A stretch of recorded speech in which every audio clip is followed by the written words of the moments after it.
All right, let's take a look at some TSI questions. Which is equivalent to 30x minus 15? For this type of question here, you know that you're going to either have to factor or you're going to have to multiply these answers to figure out which one is going to work. It just depends on which way is easier for you, okay? Whenever we factor, we're looking for the GCF. So what's the greatest common factor between 30 and 15, the largest number that both of these terms are divisible by? I can divide 15 and 30 by 15. So I'm going to do the opposite of multiplication, which is division, and I'm going to factor out that 15. Now I ask myself, what do I multiply 15 by to get 30? That would be 2x. What do I multiply 15 by to get 15? That would be 1. So when I'm looking for an equivalent expression, I've already found it. Now let's say I was unsure of what to do. I can use my answers and just solve them, okay? Sorry that this is like clicking and showing the blue. My bad.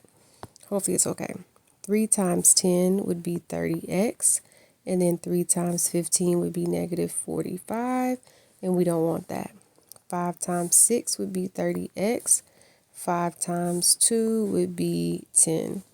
15 times 2 would be 30x. 15 times 1 would be 15. And then 10 times 3 would be 30x. And then 10 times negative 1, or 10 times 1 would be 10. Just remember that those signs are going to stay in the answer. So the only one that's going to work is, again, going to be C. So remember, you can either factor if you know how to factor, or you can use the answers and multiply. Okay. All right, number 2. It says if an item regularly costs P dollars and is discounted, that means I'm subtracting, I'm getting smaller. Which of the following represents the discounted price in dollars? So I know already that I'm going to take the price and I'm going to be subtracting 15% of that price. So I'm going to make it smaller. There's 2 ways you can approach this as well. You can think about the price that I'm going to have to pay is going to be 15% less. So that's going to mean I'm going to be left over with how much price? 85%, because I'm looking at these answers here and they have that in there. So I just need to figure out which one is going to be equivalent to the answer that I need. If I had a random price, I would do 15.15 times P, right? That would equal my discount. Then I would take that price minus the discount to give me the final total, right? But here, I don't have any subtraction going on, so I see that's not what they're asking for. If I think about the percent of a price, I know that the total percent is 100, right? Well, my discount is just going to be this little chunk here. If I take away that 15%, then how much price am I going to be left with paying? Well, 100 minus 15 is 85%. And how do I calculate the percent of a number? Of equals multiply, right? So anytime I want to find the percent of a number, I usually take that number and I'll multiply it times the percent. So I'm going to take my price and I'm going to multiply that times the percent that I want, and I always change it to a decimal, and that will give me the final price, which is honestly the way that I solve it. If I'm going into the store and I know that the shirt is going to be 30% off, well, the price I'm going to pay is 70%. So I'll take that $20 shirt and I'll times it times, in my head I do just times 7, because, I don't have to worry about the decimal. But that would be 0.7.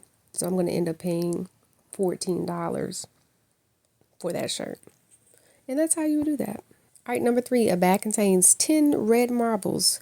10 red marbles, 5 yellow marbles, and 3 blue marbles. 1 marble is selected at random. What is the probability that the marble will not be yellow? So that's important. We're looking for the the marble that's not going to be yellow. So how many, first of all, probability is the possibility of the event, right, over the total possibilities, okay? So the possible event over the total possibilities. Well, how many total possibilities do I have? 10 plus 5 plus 3. That's going to give me 18 total chances to get what I want. and I want the probability of it not being yellow. Well, let me see here. I have 5 yellow marbles and I don't want those. So I have to look at the other marbles. I have 3 blue and 10 red. If I add 10 plus 3, that's going to give me 13. So that would be the probability of me not getting a yellow, correct? Because the probability of me getting a yellow would be 5 out of 18. Now you can look at this 2 different ways. Sometimes, which this is called the complement, okay? Because they asked me to find the probability of not getting yellow, and this is what I want, not getting yellow. But if I was to get yellow, which is the probability that, the chance of what I want to not happen,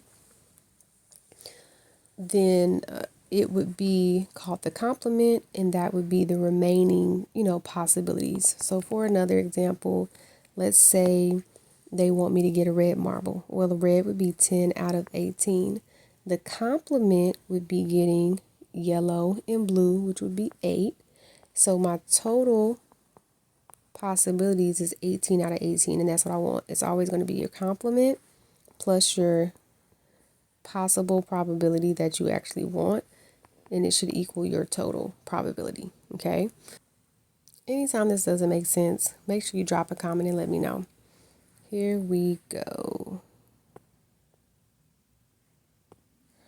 If A is equal to B, if A is equal to 4 and B is equal to 6, what is the value of 2A but plus 3B? So remember, whenever we're given a value for the letter that's in the expression, we're just going to substitute that in.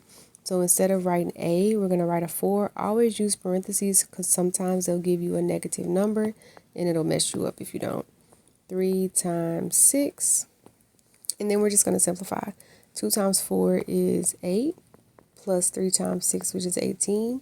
8 plus 18 is 26. And that would be answer choice C. That's it. All right, number 5, which is equivalent to x squared plus 5x minus 14. All right, here we have a trinomial that we have to factor. Now, you can factor using the box method if you're familiar with that. You can factor using the guess and check method. On my page, I have the Kumon method. Some people use the diamond. It's just whatever you're familiar with. Or you can literally multiply each and every one of these out until you find which one makes that answer. Mike Toohey on YouTube, he does tips and tricks to pass the TSI test, and he substitutes in values to see which one is kind of like equivalent. So you can also do that, but you'll have to look at his way to perfect it. This is a pretty simple, not too complicated one. So I'm just going to go ahead and factor it using the guess and check method because 14 only has a couple of factors, which is 1 times 14, negative 1. 2 times 7 will make that negative. And remember, because it is a negative number, there's 2 options. So that'll be 1 times negative 14 and 2 times negative 7. So I'm looking for 2 sets of numbers, or the set of numbers that when I add them together, they give me a positive 5. Here, this is going to give me a positive 13. This is going to give me a positive 5, which is what I want. This would end up giving me a negative 13, and this would have given me a negative 5. So I'm going to then write this answer here, x plus 7 and x minus 5. Let's look at that again. The way that you factor this is to remember I'm looking for things I'm multiplying together. X times x is always going to be your beginning unless it's x cubed or something different like that. And then I have the number in the middle. I'm adding to get that number, but I'm going to use those same 2 numbers to multiply to get negative 14.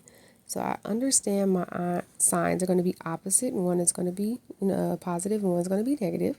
I'm going to factor 14 to find a difference of 5, which is going to be 7 and 2.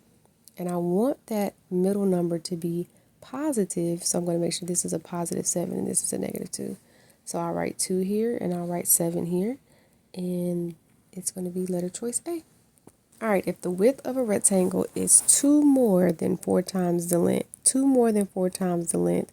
which of the following represents the width of the rectangle in terms of length? When that says that, it's just letting you know that you're not actually calculating out the equation. You're just writing it in terms of whatever it's asking you to. So that means you're going to have an algebraic expression. I'm not going to actually be able to solve it completely. I'm just going to write it in terms of whatever it asks me to. To do that, just follow exactly what it says. 2 more than 4 times the length. Which of the following represents the width? So the width is equal to what? Using length as my variable. Okay, we're going to use L as my variable. It says 2 more than 4 times L. Width is equal to 2 more than 4L. We're just going to take that little dot out there. Which one matches? Look at there. Okay. Be careful because this is being multiplied 2 times 2. So length times 2 adding to the 4. We don't want that. Okay, so you can either use the answers and say, well, this is width says 2 times the length. I don't want 2 times the length. I don't want 2 times the length. Nope, I want 2 more 4 times the length. Then go that route. Please make sure if you have any questions to drop them in the comments below and let me know. Which of the following is equivalent to x plus 4 squared? So for this one, they want you to go ahead and multiply it out, okay, to find the answer. So this one, we are actually solving it. And you just have to remember, what does x plus 4 to the power of 2 mean? What does that mean? An exponent says I'm going to rewrite my base twice. Or how many ever times the exponent tell you to. Since this is squared, it's telling me that I'm going to rewrite x plus 4 twice. Not just x, not just the 4, but x plus 4. And that's because it's inside the parentheses. So everything in this parentheses is included in the base. Here is where you would solve. You can use the box method if you are comfortable with the box method. Or you can use the FOIL, which is the distributive property. I'm just going to go ahead and FOIL it real quick. So x times x is x squared. X times 4 is a positive 4x. 4 times x is a positive 4x. And then 4 times 4 is 16. You're going to always combine like terms. So I'm left with x squared plus 8x plus 16, which is going to be my first answer. There we go. Perfect. All right, for this one, the area of a triangle is base times the height divided by 2. Base times the height divided by 2. That's equal to the area. So we're going to substitute in what they give us. If the area of the base is 20, okay, area of a triangle with a base of 20, the height is h. Remember, we're dividing all that by 2. It says that it is 80. The word is means equals 80. So the area of a triangle with a base of 20, a height of h, is equal to 80. What is the height? We're looking for the height, which is h. I'm going to solve for h following my rules to solve linear equations in one variable. So 20h divided by 2 is equal to 80. Since this is being divided by 2, I'm going to multiply both sides by 2. That'll give me 20h is equal to 160. Now, since I'm multiplying times 20, I'm going to divide by 20. So then 20 times divided by 20 is 1, and h is equal to 8, which is D. All right, a rectangle photograph is 6 inches wide and 8 inches long. It is enlarged to produce a photograph that is 15 inches wide. What is the proportion to the original? Excuse me, if the enlarged photograph is in proportion, what is the length? So a proportion means I'm going to have two ratios that I'm comparing. It says that 6 inches wide and 8 inches long, so width over length. My second photo is 15 inches wide, and I'm looking for my length. Remember, you can cross multiply and divide to solve this. You can always simplify first if you want to make this first fraction smaller and go ahead and take out the common factor, which I probably would do just because it would make the number smaller. So I'm going to go ahead and reduce this to 3 over 4 is equal to 15 over length. Then I'm going to cross multiply, and I'm going to get 60 is equal to 3L. Then I'm going to divide both sides by 3, and the length is equal to 20. Let's look at that again. They said that I can set this up as a proportion as 6 over 8 is equal to 15 over L.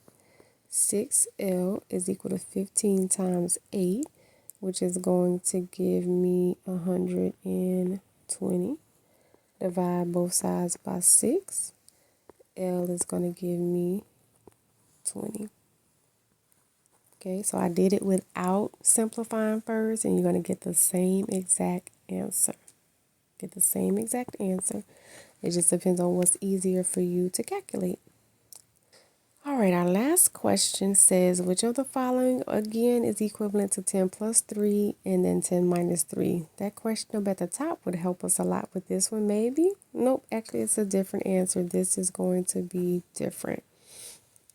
Here you would use the box method again if you need to use the box method, or you can use the FOIL method, whichever one that you are more comfortable with.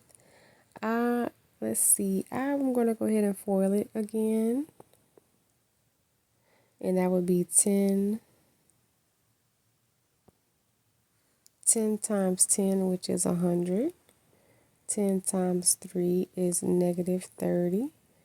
And then 3 times 10 is positive 30. And 3 times 3 is negative 9. Go ahead and simplify. You have 100 minus 9. And you're like, well, how is that equivalent to that? Well, let's go ahead and solve these out. And then you can see which one matches what you got over here, okay? So you just have to be careful with this one and just make sure that you remember before you jump to the answer, this middle term makes a difference because it's going to cancel out and it's going to give you a negative 9 at the end, not a positive 9. So looking here at my answer choices, I'm looking for these are perfect squares.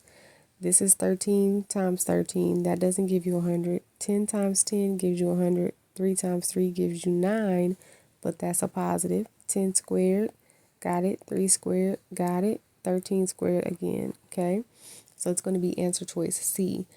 What they're thinking you're going to do here is combine the 10 and the 3 and then square, but no, you are not going to do that. So once again, you can solve this out using the box method or the FOIL method, and then your answer here is going to be written. It would have been 100 minus 9, but they wrote it with the, excuse me, not that one. They wrote it as exponential expression.